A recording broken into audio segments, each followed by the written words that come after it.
Okay, hi everyone, welcome back, and in this video we are going to check out Telcoin's price chart. And right now I am kind of a believer on a move on the upside in the short term in TL, meaning I'm gonna say potentially in the next couple of days, and I'm going to tell you why is that. So let's just dive in. And if you remember the last time that we talked about TL, I believe we were right around these areas, and the idea was that this is kind of a strong move up followed by a correction down, and we want to see another move up in order to take this important high.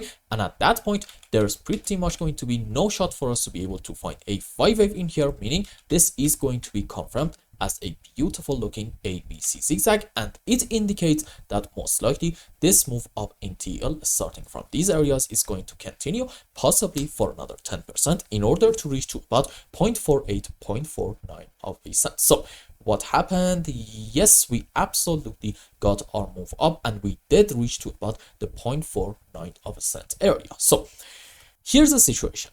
What is going on starting from this high to about this low? I believe there is like a very good argument to be made for this move down to be a 1 2 3 4 5 8 on the downside, followed by that maybe this is going to be an ABC. I guess you can also find a WXY in form of a double zigzag, not really important. And then this can be from this high like a 1 2 3 4 5 wave down to about here, and then correction up, either a flat or maybe a WXY, not really that important. And yes, this can be yet another 1 2 3 4 5 wave on the downside. Now we can have in here many different possibilities, but here is one suggesting from the current point we are actually primed for a move up.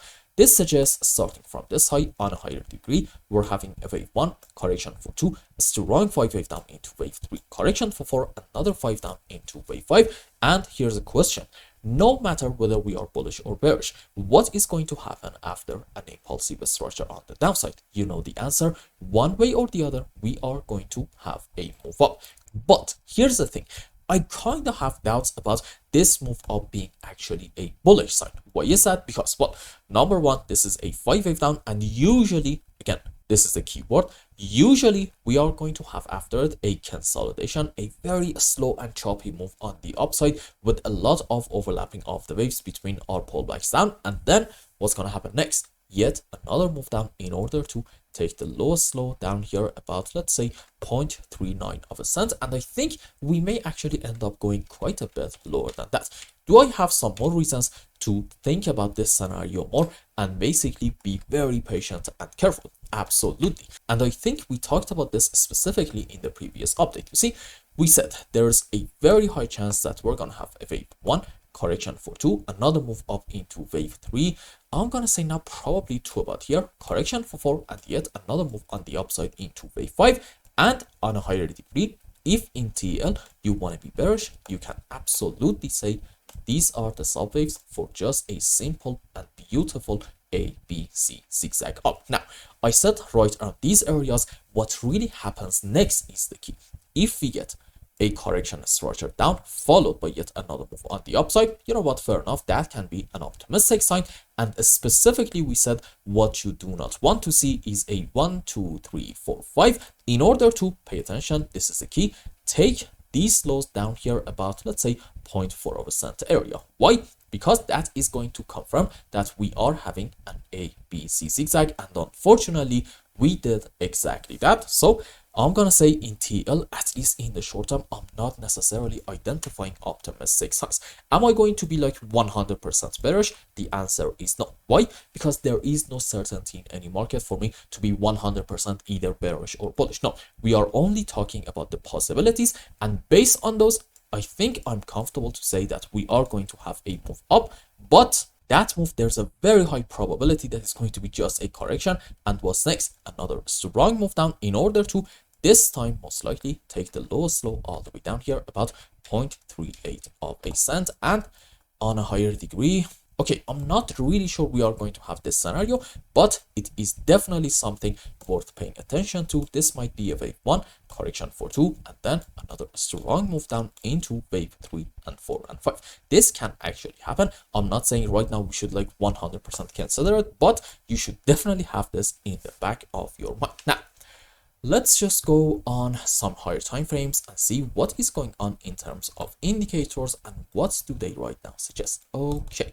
so as you can see, at the moment in RSI, we aren't really around important areas. So this is basically in like no man's land. And in MACD, okay, unfortunately, we still have this important sell signal, which we got way back down here about 2 months ago. So right now in weekly time frame, I don't really believe we are looking bullish. What about daily chart? Okay, so in RSI, back down here, we were around the oversold region, so you could technically interpret that as an optimistic sign. However, I'm going to argue odds are we are actually going to see yet another move down starting from the current point. Why? Couple of reasons. Number one, in terms of Elliot waves, we talked all about it earlier in this update.